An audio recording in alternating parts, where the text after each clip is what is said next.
that's going to get you beat.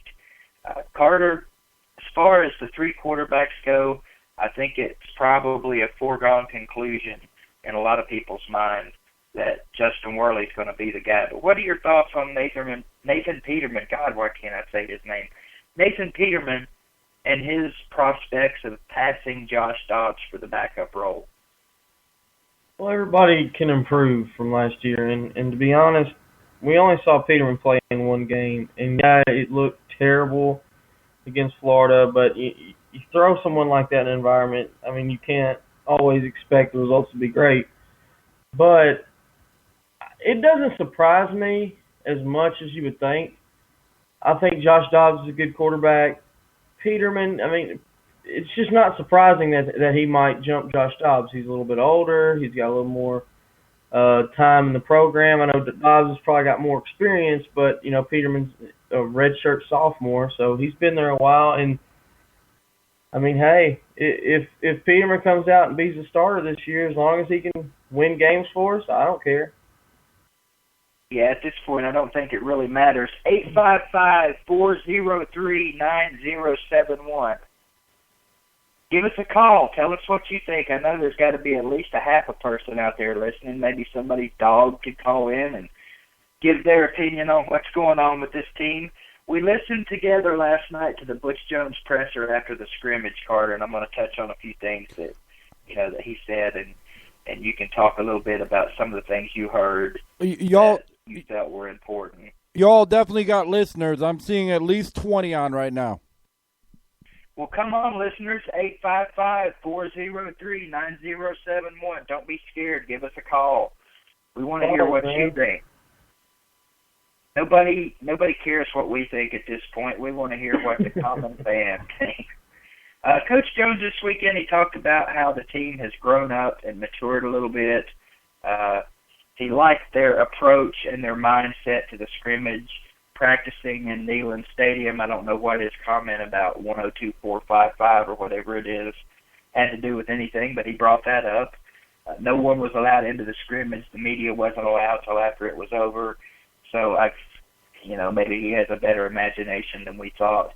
Talked about the young guys struggling with their 63 effort. I think that is normal for young guys that were practicing high school football this time last year, Carter. They come into an environment that is totally different than anything they had ever seen at high school. I know you've seen Tennessee practice. I've seen them practice, and it's to say organized chaos that is the perfect way to describe it. Speaking of organized chaos, this Saturday, August the 16th at 7 p.m., you will be allowed to come into Neyland Stadium and see Tennessee practice. It's absolutely free. Parking is free anywhere you can find a spot, as far as I know, and it should be a fun time again. And, of course, Sterling Hinton will be there doing his thing. I know how much Tennessee fans love that guy. That was my attempt at sarcasm. Carter, what did you take away from the press conference and the things that you heard Butch Jones say about scrimmage number one? Well, he's a little bit more happier than he was. I think I said that earlier, than the way fall camp started. There's still a lot of errors being made, of course. Like you said, you got a lot of young guys. There's going to be a lot of mistakes. But, there's hope. And like you said earlier, organized chaos, that's an understatement. In every drill they're running. I mean, Tennessee don't walk. And go ahead. They don't walk. And so I think there's a method to his madness, but we still got a long way to go. Got a really tough schedule. I mean, fall camp's not over, but we definitely need to improve a little bit more, more faster than what we're doing it. Butch Jones spoke about Derek Barnett, a defensive end, young guy, freshman guy that's really been showing out for the entirety of the camp now. We're talking 8-9 days. I don't know really what that means, if it means anything or if it's going to have an effect on how that defensive line plays this year. But a lot of talk about these young guys that have really been stepping up. I heard Ole Miss coach Hugh Freeze talked about their young guys last year hitting a wall about somewhere around game 9 or 10. Is that a concern for Tennessee this year, Carter? Because obviously we're going to be playing a lot of young guys and probably a lot of young guys early. Are you concerned about them hitting the proverbial wall, or do you think they'll be able to work their way through that? To be honest with you, Key, I think they're going to come out hitting a wall. I think as the season goes on, they'll get better. Now, I know it's hard to say, but I've seen it. It's been done. There are teams that have started off slow and finished really good. But in Ole Miss's case, you know, they got to that 9th game, like you said, and they hit a wall. But I think it's going to be the exact opposite, especially with our schedule. After the first 2 games, it's just brutal. But I think like week 6, week 7, our offensive line, defensive line really going to gel well. The young guys are going to have a lot of experience, and we're going to be a pretty darn good football team at that point. Well, I sure hope you're right. I think what Hugh Freeze was referring to more so than what they've learned is the mental aspect of being able to continue comprehending everything and keeping it straight in their mind, and most importantly, the physical part. You know, a lot of these high school kids, they don't play 15 games in a season or 14 games or 13 games or whatever. Of course, Tennessee hasn't been playing that many either, but the point being, after 7, 8, 9, even possibly up to 10 games playing an SEC schedule, the legs become a little bit softer, the mind becomes a little bit softer, the arms become a little bit softer, you kind of feeling like Gumby running around out there.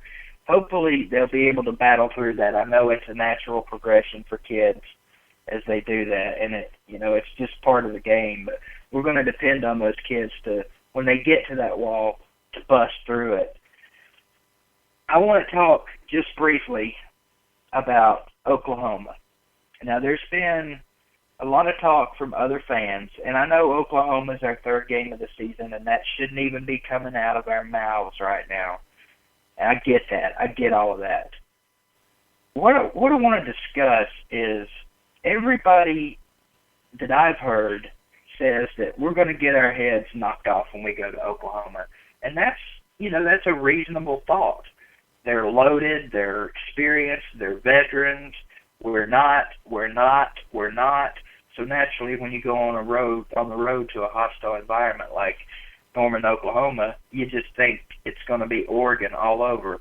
But what bothers me about some of the folks is the fact that they're not given any chance whatsoever to Tennessee. And of course, I know, like I said, we've got 2 tough games in front of Oklahoma, so I really shouldn't even be worried about it. But what bothers me about that, Carter, is just people have folded the tent up and given up already. That bothers me as a Tennessee fan. And should it bother me? And how do you feel about that? We look at Oklahoma, and they're just going to be a top 5 team. They've got their entire front 7 on defense back. They lost a couple guys in the secondary, but their offensive line is all back. They just came off a huge win against Alabama. Whether or not Alabama wanted to be there or not doesn't really matter in my opinion. But it's just going to be, I mean, I understand it's frustrating. It's frustrating to admit defeat and to see our fans do that. I mean, the thing that irritates me, you'll see people saying, well, yeah, I'm going to the Oklahoma game just because I want to go see Oklahoma. I know we're not going to win, but I just want to go and see what it's all about. Why would you waste your money? Like, okay, you get to go see the University of Oklahoma, Big 12 football. We play in the SEC every year, so what does that matter?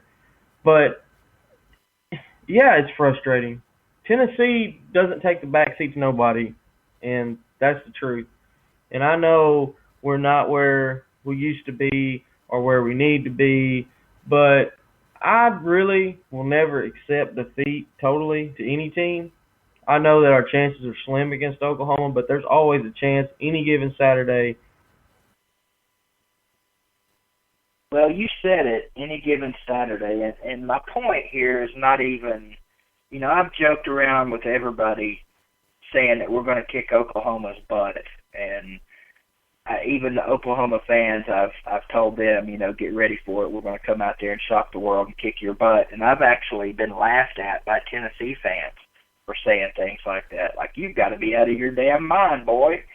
Well, no, I'm not out of my mind for having faith in my team. I realize we're going to be the underdogs. Shit, we probably should be the underdogs against Utah State, the way everybody's talking about these guys. Chucky Keaton, they played Auburn tooth and nail 2 or 3 years ago. Big friggin' deal. It's Utah State. They lost everybody.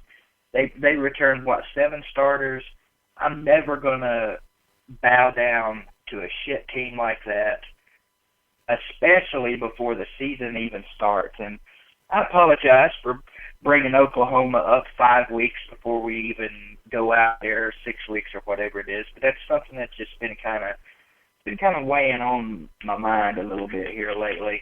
Here's what people got to understand, though. I don't mean to chime in, guys, but I mean, when you've lost recruits thanks to, Lane Kiffin or whatever you want to call him, 4 years in a row, that's hard. That's hard for any team. I would see it hard for Alabama, Georgia, Auburn, LSU, or any, top-tier team, the bounce back after losing a bunch of recruits for 4 years in a row.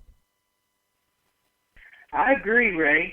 That's pretty much common sense that when you lose a bunch of recruits, your program's going to slip.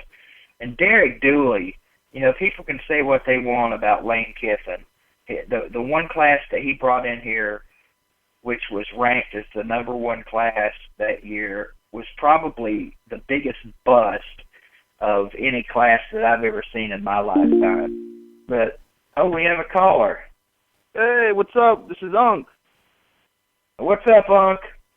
Oh, none. I just got a phone call about 30 minutes ago from Carter, and I just noticed that he was live, and I just wanted to return his phone call. What happened, Carter?